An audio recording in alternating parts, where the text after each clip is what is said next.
Income tax file করলে কি আপনি অন্নপূর্ণা ভান্ডার পাবেন না? এরকমই অনেক গুজব কিন্তু এই মুহূর্তে ফেসবুক এবং ইউটিউবে ছড়াচ্ছে। তো আসুন আমরা সত্যিটা জানি।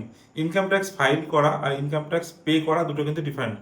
অ্যাজ পার আপনার যে অন্নপূর্ণা ভান্ডারের যে অফিসিয়াল নোটিফিকেশন বার হয়েছে সেখানে লেখা রয়েছে পরিষ্কারভাবে, ট্যাক্স যারা পে করেন বা ট্যাক্স পেয়াররা তারা অন্নপূর্ণা ভান্ডাররা পাবেন না। তো এবার আমরা যেটা জেনে নিই যে ইনকাম ট্যাক্স পে করা আর ইনকাম ট্যাক্স ফাইল করার মধ্যে দুটো ডিফারেন্ট কি।